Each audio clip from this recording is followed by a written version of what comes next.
సంగారెడ్డి జిల్లా తెల్లాపూర్ మున్సిపాలిటీ విద్యుత్ నగర్ను తెల్లాపూర్ సర్కిల్లో కలపాలన్న అంశాన్ని రాజకీయ వేదికగా మార్చడం సరికాదని తెల్లాపూర్ డివిజన్ కాంగ్రెస్ పార్టీ అధ్యక్షుడు చిలకమరి ప్రభాకర్ రెడ్డి వర్కింగ్ ప్రెసిడెంట్ లెలిజల రవీందర్ అన్నారు. ఈ సందర్భంగా వారు మాట్లాడుతూ బీఆర్ఎస్ పార్టీ చేపట్టిన రిలే నిరాహార దీక్షను తాము వ్యతిరేకించడం లేదని, అయితే ఈ సమస్యను పార్టీలకు అతీతంగా పరిష్కరించాలన్న ఉద్దేశంతో ముందుకొచ్చామని తెలిపారు. ఈ క్రమంలో స్థానిక కాంగ్రెస్ నాయకులపై అసత్య ప్రచారం చేయడం తగదని హెచ్చరించారు. హైదరాబాద్ అభివృద్ధిలో భాగంగా తెల్లాపూర్ మున్సిపాలిటీని జీహెచ్ఎంసీలో కలపడం ఆనందకరమని పేర్కొన్నారు. భారతీనగర్ డివిజన్లో వార్డు మెంబర్లు ఉండడం, ఆన్లైన్ సేవల ద్వారా ప్రజలకు పనులు సులభంగా జరుగుతున్నాయని, పరిపాలన పరంగా ఎలాంటి ఇబ్బందులు లేవని అధికారులు స్పష్టం చేసినట్టు తెలిపారు. అయితే డివిజన్ కార్యాలయం తెల్లాపూర్లో ఉంటే మరింత అనుకూలంగా ఉంటుందని అభిప్రాయపడ్డారు. బీఆర్ఎస్ నాయకులకు నిజంగా చిత్తశుద్ధి ఉంటే ఎమ్మెల్యే క్యాంపు కార్యాలయం లేదా జీహెచ్ఎంసీ కార్యాలయం ఎదుట కలిసి ధర్నా చేద్దామని సవాల్ విసిరారు. ఎమ్మెల్యేకు వినతి పత్రాలు ఇచ్చింది కూడా వారేనని గుర్తు చేశారు. నిజాయితీ ఉంటే ప్రజా సమస్యలపై పోరాడాలని సూచించారు. ఎంఐజీ అభివృద్ధి కోసం పార్టీలకు అతీతంగా పోరాడేందుకు కాంగ్రెస్ సిద్ధంగా ఉందని స్పష్టం చేశారు. ఈ కార్యక్రమంలో కాంగ్రెస్ నాయకులు, కార్యకర్తలు, ఎంఐజీ ఫేజ్ 2 నివాసితులు పాల్గొన్నారు. నేను L Ravinder, working president, Congress party Tellapur municipality. ఈరోజు బీఆర్ఎస్ పార్టీ వాళ్ళు మన ఎంఐజీ ట్యాంక్ సెంటర్లో రిలే నిరాహార దీక్ష చేపట్టడం జరిగింది. వారి అజెండా ఏంటంటే ఎంఐజీ విద్యుత్ నగర్ను టోటల్గా మొత్తం భారతీనగర్ డివిజన్లో కలిపడం జరిగింది. ఇది తెల్లాపూర్లోనే ఉంచాలి అనే డిమాండ్తో వాళ్ళు ఈ రిలే నిరాహార దీక్ష చేపట్టడం జరిగింది. మొట్టమొదటిగా మేము చెప్పదలుచుకుంది ఏంటంటే కాంగ్రెస్ పార్టీ తరఫున, కాలనీవాసుల తరఫున మేము ఈ రిలే నిరాహార దీక్ష పార్టీలకు అతీతంగా ఉంటుందని మేము అనుకున్నాం. మేము కూడా సంతోషించినాం. సరే మంచిదే, ఏదైనా మంచిగా అయితే మంచిదే అని మేము కూడా ఎప్పుడు కామెంట్ చేయలే. వాళ్ళు ఈ దీక్ష చేస్తున్నారని మాకు 3 రోజుల ముందే తెలుసు. అయినా కూడా మేము ఎక్కడ లూజ్ టాక్ చేయలేదు. వాళ్ళ గురించి ఎప్పుడు మేము తప్పుగా మాట్లాడేది. ఎందుకంటే ఎవరైనా ఏదైనా సాధిస్తుంటే మనకు తోచిన సాయం వీలైతే చేయాలి, కానీ డిస్టర్బ్ చేయొద్దు అనే ఉద్దేశంతో మేము ఎప్పుడు కూడా ఆబ్జెక్షన్ చేయలేదు. కానీ వాళ్ళు చాలా తప్పుడు ప్రచారాలు, తప్పుడు మాటలు, మొత్తము పొలిటికల్గా కాంగ్రెస్ పార్టీని టార్గెట్ చేయడము, లోకల్లో ఉన్న స్థానిక నాయకులను టార్గెట్ చేయడము మమ్మల్ని చాలా బాధ కల్పించింది. ఎందుకంటే తప్పుడు ప్రచారాలు చేయడం వాళ్ళకి అలవాటయ్యి, నేనేమంటున్నంటే దీక్ష కన్నా ఎక్కువ పొలిటికల్ వీళ్ళు కనిపించింది. ఒక్కసారి మనం వివరాల్లోకి వెళ్తే ఈ హైదరాబాద్ అభివృద్ధిలో భాగంగా అప్పుడు తెల్లాపూర్ గ్రామ పంచాయతీ ఉండే, దాన్ని తెల్లాపూర్ మున్సిపాలిటీగా మార్చడం జరిగింది. తదనంతరం ఇప్పుడు ప్రస్తుతం తెల్లాపూర్ మున్సిపాలిటీని గ్రేటర్ హైదరాబాద్ జీహెచ్ఎంసీలో అభివృద్ధి నిమిత్తమే దీన్ని భారతీనగర్లో కలిపారని మనకు రాష్ట్ర ప్రభుత్వం వాళ్ళు చెప్పినారు.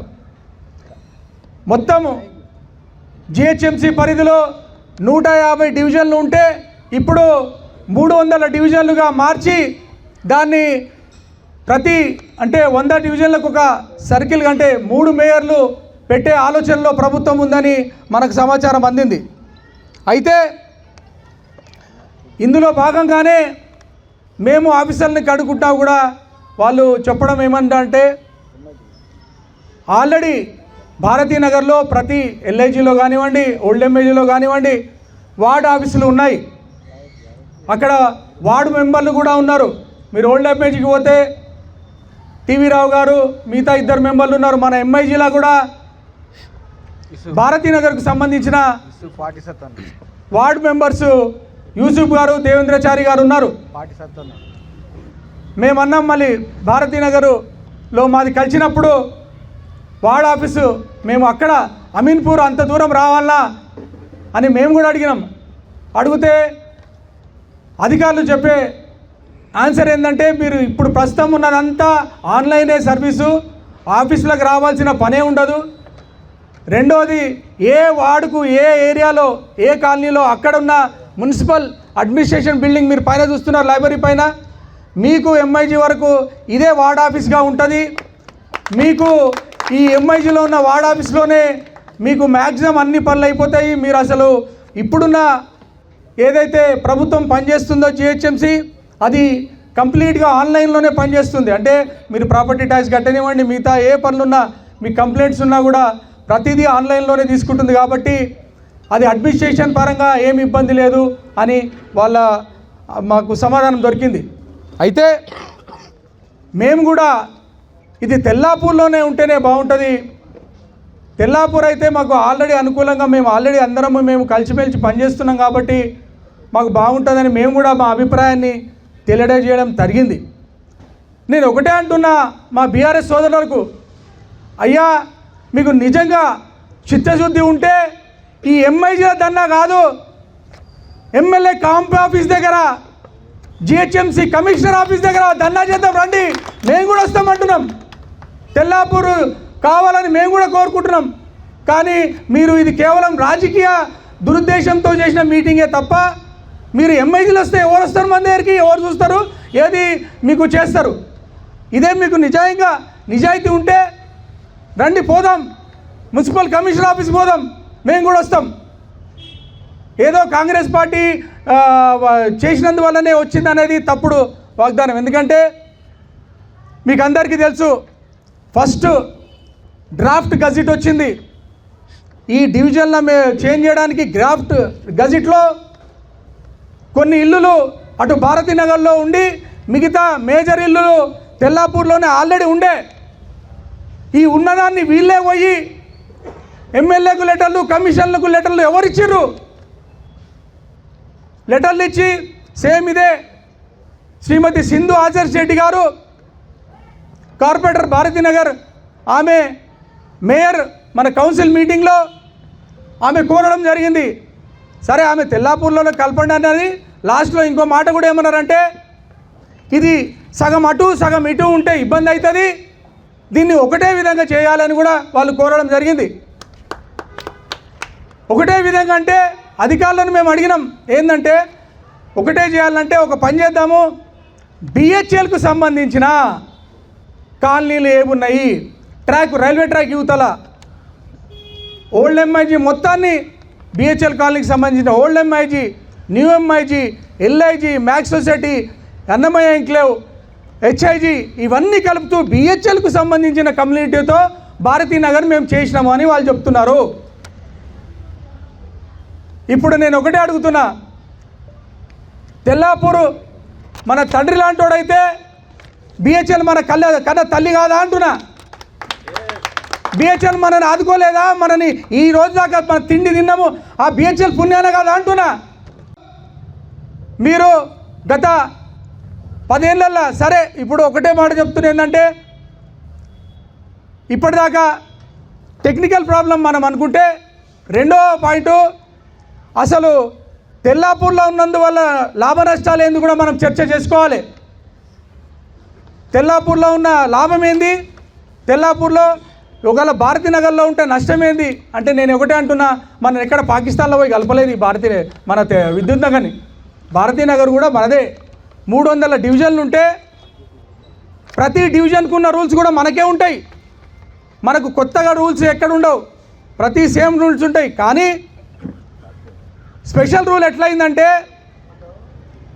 ఇదే సోమిరెడ్డి గారు సర్పంచ్గా 5 ఏళ్ళు చేసిండు, తర్వాత మున్సిపల్ చైర్మన్గా వారి భార్య 5 ఏళ్ళు అయింది, 10 ఏళ్ళు మీరే ఉన్నారు ఇక్కడ, తెల్లాపూర్లోనే ఉండే కదా, ఏం బెనిఫిట్ చేసినావయ్యా నువ్వు అంటే, గ్రామ పంచాయతీల మనకు ఉన్నప్పుడు మన ఇంటి పర్మిషన్ పోతే 5 నుండి 10,000 అయిపోతుండే, ఇప్పుడు 5 నుండి 10 లక్షలు చేసినావు నీ పీరియడ్లనే. నీ పీరియడ్లో సోమిరెడ్డి గారు ఎక్కడనో ఇంటునో నాకు తెలుసు, మాట వినండి. ఈరోజు నీ పుణ్యమే మాకు మొత్తం హైదరాబాద్లో ఎక్కడ లేదు బిల్డింగ్ ఉన్న దగ్గర 20 ఏళ్ళకి మనం ఉంటున్నాము. ఎల్ఆర్ఎస్ కట్టేది అనేది, ఎల్ఆర్ఎస్ అనేది లేఅవుట్ రెగ్యులేషన్ స్కీమ్, అది ప్లాట్లకే సంబంధం ఉంటుంది. అట్లాంటిది మన బిల్డింగ్ల మీద వేయించిన ఘనత సోమిరెడ్డికే దక్కిందంటున్నా. 5 లక్షలు 10 లక్షలు వసూలు చేయించి ఎంఐజీ కాలనీలో ఎవడైనా ఇల్లు కట్టుకోవాలంటే టార్చర్ పెట్టిస్తున్నాడు వాళ్ళని. మొత్తం ఇల్లు కులగొట్టి ఓపెన్ చూపించిన దాకా పర్మిషన్ ఇస్తలేరు. ఆ ఘనత ఈయనకు వచ్చింది. మొత్తము నేను అంటున్న టోటల్ హైదరాబాద్లో ఎక్కడ ఈ కండిషన్ లేదు, మన ఒక్క ఎంఐజీలో తప్ప. అదేవిధంగా మీరు చూసుకుంటే పోయినసారి ప్రాపర్టీ ట్యాక్స్ పెంచింది కూడా మొత్తం జిహెచ్ఎంసీ ఏరియాలో కూడా ఎక్కడా లేని విధంగా మన దగ్గరనే హైయెస్ట్ ప్రాపర్టీ ట్యాక్స్ వేయించిన ఘనత ఈ సోమిరెడ్డికే దక్కుతుంది అంటున్నా. Highest property tax. అయ్యా నీ పీరియడ్లో 10 ఏళ్ళు నువ్వు చేసినావు కదా, ఇక్కడ ఒక పోస్ట్ ఆఫీస్ తెచ్చినావా, లేదా ఒక బీసేవా సెంటర్ తెచ్చినావా, లేదా ఒక రేషన్ కార్డు రేషన్ షాపునన్నా తెచ్చినావా అడుగుతున్నావు మేము. నువ్వేం సాధించినావని అదేంటి ఏం సాధించినావు తెలుసా? ఈ ఎంఐజీ పుణ్యాన నీకు పదవులు వచ్చినాయి, ఈ ఎంఐజీ పుణ్యాన నీకు ఆస్తులు వచ్చినాయి, ఇవన్నీ పోతాయి. నాకు ఆయనకు ఒక్కటే, ఆయన్నే ఈరోజు మాట్లాడిన ఆయన ఏదైతే స్పీచ్లు ఉందో ఆయన క్లియర్ చెప్తున్నాడు. ఇది కానీ భారతీనగర్లో పోతే పార్టీని వీక్ చేసేసి కాంగ్రెస్ గెలవాలని అటు పోతుంది అని అన్నాడంటే దాని మీనింగ్ ఏంది? నువ్వు తెల్లాపూర్లో గెలవనే కదా, తెల్లాపూర్లో నేను రిజెక్ట్ చేసిండు కదా. ప్రజలారా గుర్తుపెట్టుకోండి, ఆ రోజు సర్పంచ్ ఎలక్షన్లో కూడా తెల్లాపూర్లో మోహన్ రెడ్డికి ఎక్కువ పడ్డాయి. ఎంఐజీల వల్లనే ఓట్ల వల్లనే ఆయన సర్పంచ్ అయ్యిండు. ఆయనకు ఆ విషయం తెలుసు. అందువరకే ఇంకో విషయం కూడా ఆయనకు తెలుసు. ఆయన అంటున్నాడు ఎంఐజీలో టీఆర్ఎస్ ఉంది కాదయ్యా. ఎట్లా టీఆర్ఎస్ ఉంది? నీ ఎలక్షన్లు నువ్వు 5 కౌన్సిలర్లో నువ్వు పోటీకి నిలబట్టు ఎప్పుడైతే టికెట్లు ఇచ్చుకున్నావో మా కాంగ్రెస్ పార్టీ ఎవరికి ఇస్తుందో వాళ్ళ దాంట్లో ఎవరైతే వీక్ ఉన్నారో ఆయన మీద నేను నిలబడి గెలవాలనుకున్నాడు. సావు తప్పి కన్ను లొట్ట పోయి గెలిచిండు. కేవలం 10-12 ఓట్లతోని మా తూర్పు సీనన్న మీద గెలవడం జరిగింది. అది ఒక గెలిపే కాదని మేము అంటున్నాం. 5 కౌన్సిలర్లు ఉన్న దగ్గర 3 కౌన్సిలర్లు అటు ఉండి 2 కౌన్సిలర్లు ఇటు ఉన్నప్పుడు కాంగ్రెస్ పార్టీ ఉన్నప్పుడు దాన్ని 90% బీఆర్ఎస్ అన్నారు, 40-60 అంటారు. 40-60 అని మ్యాథమెటిక్స్ నేర్చుకోండి. సరే మీకు తెలివి బాగుంది, సరే ఎక్కువ చదువుకోకపోలేకపోయినా తెలివి మంతులు ఉంటారు, అట్లా కూడా ఉంటారు, మేము ఒప్పుకుంటాం. మీ తెలివి ఒక ఉదాహరణ. కానీ గ్రహించండి, మేము ఏమంటున్నామంటే ఇంకో మాట, ఆయన అంటే భారతీనగర్లో టీఆర్ఎస్ వీక్ ఉన్నదా? టీఆర్ఎస్ అంటే ఎవరు? ఆ సింధు ఆదర్శ్ రెడ్డి గారు ఇప్పుడు కార్పొరేటర్ దగ్గర. ఆమె ఎవరు? ఆదర్శ్ రెడ్డి గారి సతీమణి. ఆదర్శ్ రెడ్డి గారు ఎవరు? ఇప్పుడు ఇన్ఛార్జ్ పొటెన్షియల్కు, ఇప్పుడు అఫీషియల్ ఇన్ఛార్జ్ పార్టీకి. అంటే పార్టీ ఆడ వీక్ ఉందని నువ్వు అంటున్నావు, నువ్వే డిక్లేర్ చేసుకుంటున్నావు. భారతీనగర్ తెల్లాపూర్ 2 కాంగ్రెస్కే పోతున్నాయని ఏడుస్తున్నావు నువ్వు. అంటే నువ్వే డిక్లేర్ చేస్తున్నావు నీ ఓటమిని. ఆయనకు తెలిసిపోయింది నేను తెల్లాపూర్లో ఎట్లనో గెలవలేను, ఈ ఎంఐజీ పుణ్యాన్ని నేను ఇప్పటిదాకా ఇంత దాకా వచ్చినా, మళ్ళీ ఈ ఎంఐజీ పుణ్యాన్ని ఎమ్మెల్యే దాకా పోవాలనుకున్నా, ఇది గిట్ట పోతే నా రాజకీయ భవిష్యత్తు పోతుందని దీన్ని ఒక రాజకీయ వేదికలాగా చేసింది తప్ప ఆయన ఎప్పుడు కూడా దీనికి నిజాయితీగా ఈ ఎంఐజీ కాలనీకి నీకు నిజాయితీ ఉంటే నువ్వు ఇదే రిలే దీక్ష ఎప్పుడైనా ఫైనల్ లేఅవుట్ కాలేదని గానో, లేకపోతే డ్రైనేజ్ వ్యవస్థ ప్రాబ్లం ఉందని గానో, బిహెచ్ఎల్ ముగండ గానో, లేకపోతే నీకు ఏదైనా అండర్ పాస్ ఏదైతే ఉందో ఆ సమస్య మీద గానో, ఎక్కడైనా ప్రజా సమస్యల మీద నువ్వు రిలే నిరాదేశది మేమందరం కూడా వస్తాం. ఈరోజు మన విద్యుత్ నగర్ కాలనీలో మరి ఏదైతే జిహెచ్ఎంసీలో భాగంగా విద్యుత్ నగర్ కాలనీని 263 వార్డు నుంచి భారతీనగర్ వార్డులోకి కలపడం మేమందరం కూడా అన్ని పార్టీలం కూడా దీన్ని మేము వ్యతిరేకిస్తున్నాము. మరి ఈ కార్యక్రమానికి మరి ఇంతకుముందు బీఆర్ఎస్ పార్టీ ఏదైతే బహిరంగ సభ పెట్టిందో, నిరాహార దీక్ష చేసిందో, అది మా కాంగ్రెస్ పార్టీకి ఎక్కడ కూడా ఇన్ఫర్మేషన్ లేదు, ఇది సత్యము.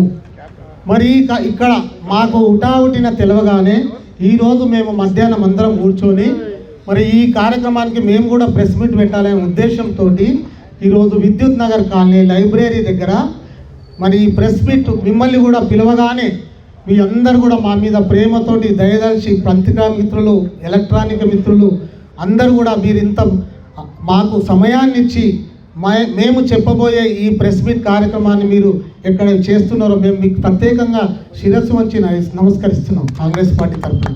మరి ఈ కార్యక్రమంలో పాల్గొంటున్న పేరున సమయం ఎక్కువైపోయింది కాబట్టి పేరు చెప్పకుండా మిత్రుడు రవీందర్ గారు, అదేవిధంగా మాజీ కౌన్సిలర్, కాంగ్రెస్ పెద్దలు, మాజీ ఉప సర్పంచ్, సొసైటీ అధ్యక్షులు అందరూ, కాలనీవాసులు అందరూ కూడా, మరి డిసిసి మరి నాయకులు అందరికీ కూడా ఈ కార్యక్రమం ఇచ్చేసిన అందరూ కూడా హృదయపూర్వక నమస్కారాలు తెలియజేస్తున్నాం. మిత్రులారా, దయచేసి ఒక 5-10 నిమిషాల్లో నేను ముగిస్తాను. మిత్రులారా, అందరూ అన్ని విషయాల మీద మాట్లాడారు కాబట్టి మీ అందరికీ తెలుసు. మరి ఇవాళ తెల్లాపూరు గ్రామ పంచాయతీ తర్వాత ఏదైతే పట్టణాలు అభివృద్ధి చెందుతున్నాయన్న ఉద్దేశంతో గత ప్రభుత్వం బీఆర్ఎస్ ప్రభుత్వం హయాంలోనే మున్సిపాలిటీ చేయడం జరిగింది. మరి మున్సిపాలిటీ 5 సంవత్సరాల తర్వాత ఈ ప్రాంతం అంతా కూడా హైదరాబాద్ ఎక్కడైతుందో హైదరాబాద్ మన తెల్లాపూర్కే వస్తుంది. మన చుట్టుపక్కల ఓఆర్ఆర్ చుట్టుముట్టు భాగ్యనగరము అతి వేగంగా అభివృద్ధి చెందుతుంది. ఇక్కడ హైరేజ్ బిల్డింగ్స్, రకరకాల గేటెడ్ కమ్యూనిటీస్ ఇవన్నీ కూడా రాబోతూ ఉన్నాయి. మరి మేమందరం కూడా బీఆర్ఎస్ నాయకులు కానీ మేము కూడా అందరం కూడా ఈ రాబోయే రోజుల్లో మరి లక్షల జనాభా, మరి ఇక్కడ దాదాపు 2 లక్షల ఓటర్స్ రాబోతున్నారు అనే ఉద్దేశంతో వాళ్ళు లెటర్స్ ద్వారా ఇవ్వడం జరిగింది. మేము మా నాయకుల దగ్గరికి, ఆఫీసర్ దగ్గరికి మేము కూడా అందరము పోయి మేము కూడా అడగడం జరిగింది. మరి వారు ఒకటే చెప్పారు, ఇది భాగ్యనగరము హైదరాబాద్, గ్రేటర్ హైదరాబాద్లో 150 నుంచి 300 డివిజన్స్ కాబోతున్నాయి.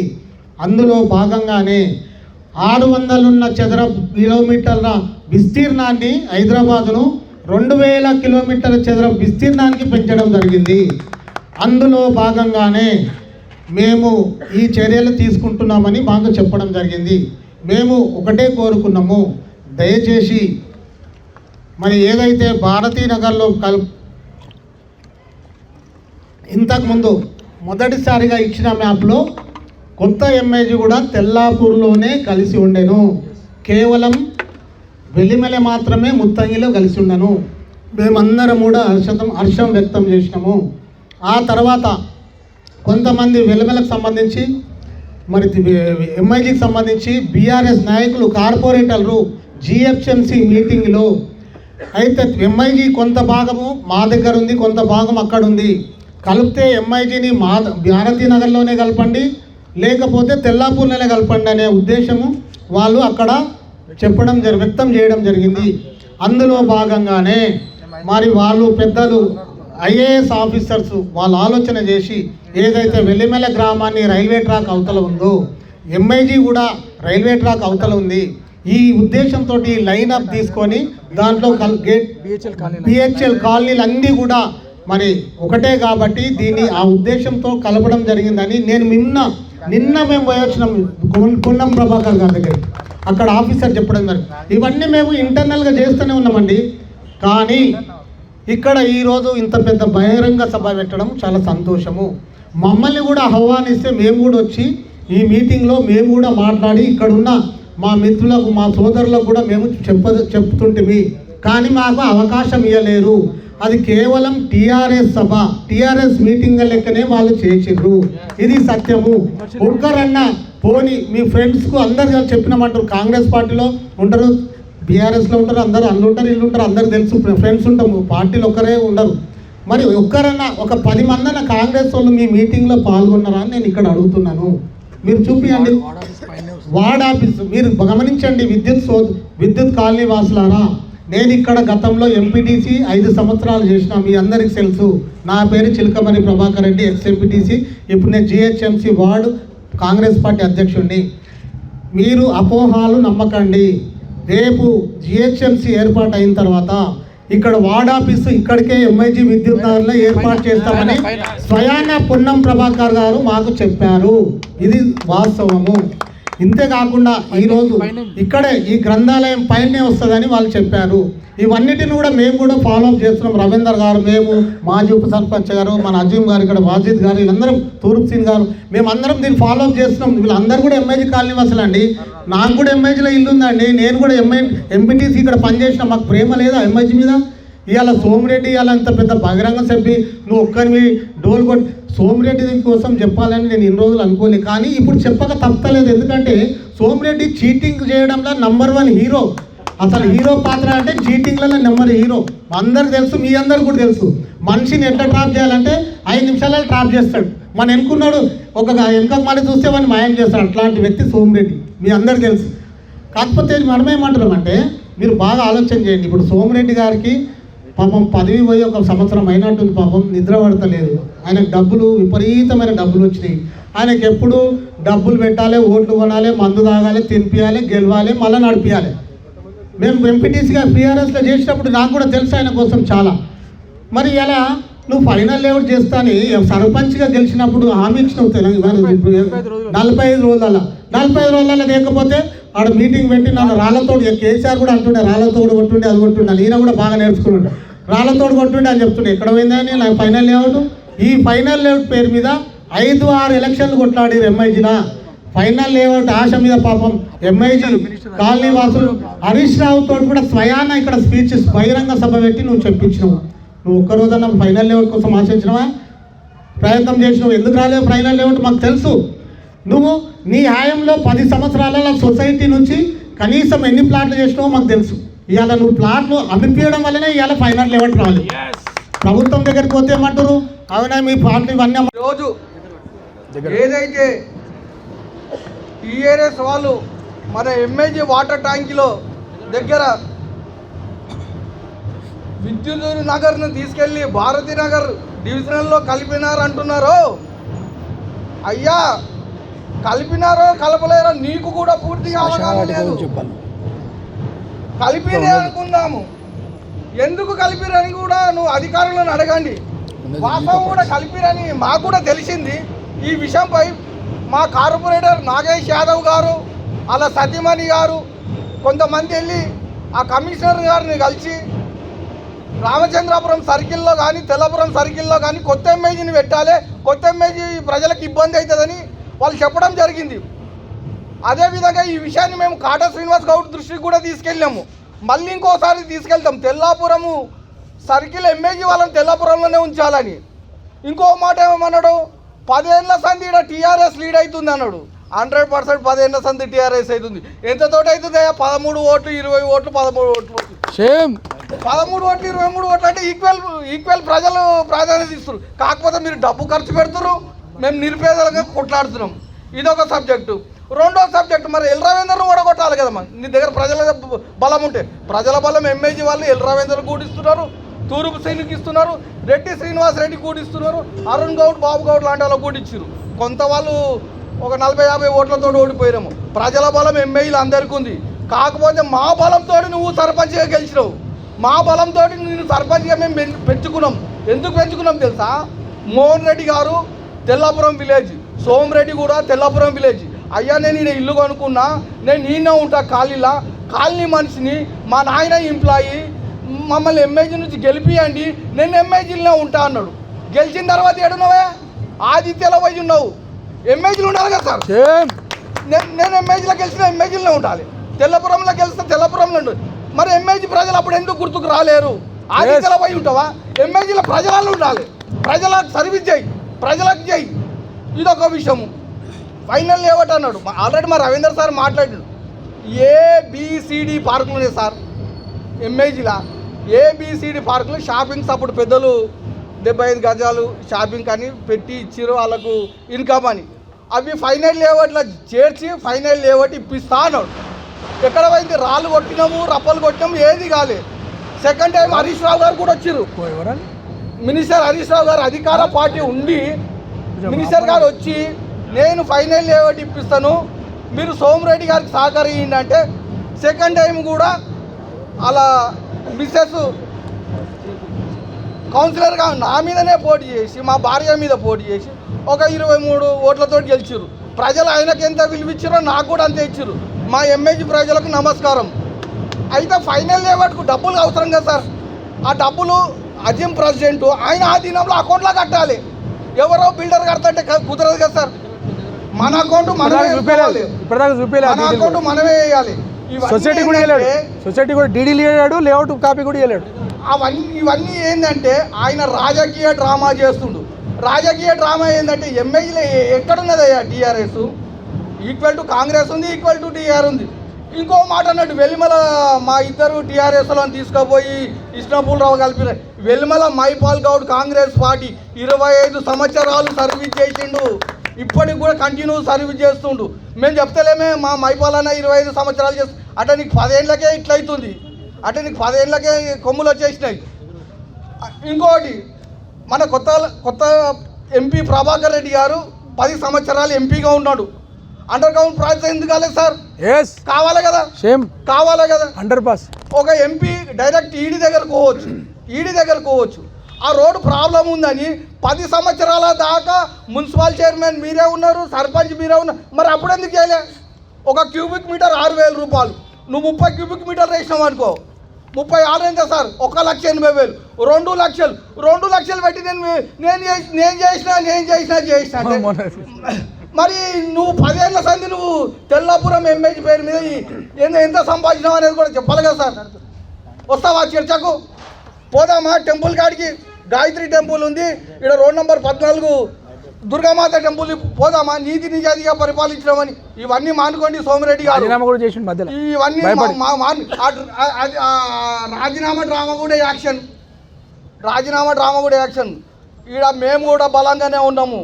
మీరు 100% ఎంఐజీ కాలనీ అయితే కాలనీలో వచ్చి ఉండు, కాలనీల గురించి కొట్లాడు, మేము కూడా కాలనీల గురించి పనిచేస్తాం. నువ్వు తెల్లాపురం ఆదిత్యలు ఉండి అవసరం ఉండి ఎంఐజీల గురించి వస్తావు. 5 సంవత్సరాలు అవుతుంది సార్, ఇప్పటిదాకా రాలే. వస్తాడు ఆ పెళ్లిలకు దావతులకు ఏదైనా ప్రోగ్రామ్ ఉన్నప్పుడు కనిపించిపోతాడు. డోర్ టు డోర్ ఏ రోజు తిరగాలి, కనీసం ఆయన వాళ్ళ తిరగాలి డోర్ టు డోర్. ఇప్పటివరకు ఎంఐజీ ప్రజలారా మాకు కూడా కొంత బాధనే ఉంది.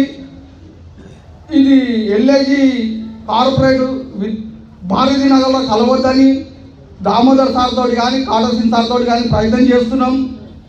నాగేష్ యాదవ్ కార్పొరేటర్ గారు కూడా ప్రయత్నం చేస్తున్నారు. మనకు న్యాయం జరుగుతుందని మేము ఆశిస్తున్నాం. మాకు ఈ అవకాశం ఇచ్చినందుకు మా ఎల్ రవీందర్ గారు. ఇక్కడ ఉన్నటువంటి యువతను ఇక్కడ ఎంఐజీలా మీరు చూడండి, 35 నుంచి 50 ఇయర్స్ లోపల ఎంతమంది నిరుద్యోగులు ఉన్నారు చూడండి. ఒక్కరికన్నా ఉద్యోగం పెట్టించిన ఆయన 10 సంవత్సరాలు ఉన్నావు కదా, నువ్వు హరీష్ రావు నీ దగ్గర ఉన్నాడు కదా, కేసీఆర్ నీ దగ్గర ఉన్నాడు కదా, ఎవ్వరికి ఉద్యోగం పెట్టేలు. ఎందుకు? వీళ్ళు ఉద్యోగం చేస్తే నీ మాట అన్నారు, నీ చేయగొట్టినాడు ఒకటి వీడ. కాబట్టి నువ్వు వాళ్ళను వినియోగించుకొని నువ్వు ఆర్థికంగా బలపడ్డావు, కానీ ఎవరిని ఇక్కడ ఆర్థికంగా బలం చేకూర్చలేవు. ఒక విద్యా సంస్థను కూడా ఇక్కడ పెట్టలేము. ఇక్కడ ఎడ్యుకేషన్ అప్డేట్ వచ్చు సార్. ఇక్కడ కేవలం 2 గుళ్ళు కట్టి ఆ గుళ్ళ మీద రాజకీయం చేస్తున్నాం. ఇక్కడ గుడి కాదు, మాకు బడి కావాలి. ఇక్కడ కాలనీ పేదలు కాలనీ పడ్డప్పుడు మార్గదర్శి స్కూల్ పెట్టిరు. ఒక నామినల్ ఫీజు మీద సార్ నేను అప్రిషియేట్ చేస్తాను. ఒక నామినల్ ఫీజు మీద స్కూల్ పెడితే ఆ స్కూల్కు అపోజిట్గా ఒక బిజినెస్ చేస్తున్నావు, బినామీ పేరుతో బిజినెస్ చేస్తున్నావు. నువ్వు స్కూళ్ళు పెట్టినావు, 2-3 స్కూళ్ళు పెట్టినావు. ఇక్కడ నీవే ఆ స్కూళ్ళు. ఇవన్నీ ప్రజలు గమనించాలి. మాకేం కాదు రాజకీయం. మీరు కొందరు అనుకుంటుండొచ్చు అతను కూడా రాజకీయం ఆయన వ్యతిరేకం కాబట్టి చెప్తున్నాను. కాదు, అతను ఆఫ్టర్ అతనికి మానవత్వం లేని మనిషి. ఇక్కడ ఎంతోమంది యువతను పనికి రాకుండా చేస్తున్నాం. ఎంతోమంది యువత బానిసలుగా మార్చినావు. నీకు అక్కడ ధర్నా చేసే హక్కు, నైతిక హక్కు లేనే లేదు. కేవలం ఇక్కడ ఉన్నటువంటి వీళ్ళందరూ కూడా ఫోటోలు వేసుకుంటే కూడా ఫోటోలు ఎందుకు ఇస్తారండి? ప్రజలకు విజ్ చేస్తారు. ఏదైనా పండుగ ఉంటుంది విజ్ చేస్తారు, ఏదైనా ప్రభుత్వ పథకం ఉంటుంది దానికి విజ్ చేస్తారు. ఈ పథకం ఇక్కడ జరుగుతుంది, ప్రభుత్వం ఇచ్చే పథకాలను వినియోగించడానికి చేస్తారు. బొమ్మలు వేసుకునే వాళ్ళు అంటున్నాం. అరే వీళ్ళందరూ ఎవరు కూడా నీలాగా ప్రజలకు నష్టం చేసి రాలే, వాళ్ళ ఆస్తులు అమ్ముకొని రాజకీయాలు చేస్తారు. వీళ్ళందరినీ నువ్వు వెక్కిరించే ప్రయత్నం చేస్తున్నావు. ఈరోజు ఈ మీటింగ్ ద్వారా అక్కడ కూర్చున్న వాళ్ళు కూడా టోకన్లు తీసుకొని వస్తున్నారు. సగం మంది ఉన్నారు సార్, కొంతమంది టోకన్లు తీసుకొని వచ్చిన వాళ్ళు ఉన్నారు. చాలా మంది చెప్పకపోవచ్చు. అరుణ్ గౌడ్ అంటాడు ఒకరికి భయపడరు. నిక్కార్సైన కాంగ్రెస్ కార్యకర్తగా తెలంగాణ ఇచ్చిన సోనియా గాంధీ కోసం మేము ఆ పార్టీలో వచ్చినాం. మేము కూడా టీఆర్ఎస్ 2001లో టీఆర్ఎస్ వచ్చినప్పటికి కూడా కేవలం తెలంగాణ జాతీయ పార్టీల ద్వారా వస్తుందని మేము కాంగ్రెస్ పార్టీలో చేరి ఈరోజు కాంగ్రెస్ పార్టీకి మద్దతు ఇస్తున్నాం. ఒక్క కాంగ్రెస్ పార్టీ కార్యకర్త మీద కానీ ఇంకొకరి మీద కానీ ఒక మాట ఊరుకునే ప్రసక్తి లేదు. ఎందుకంటే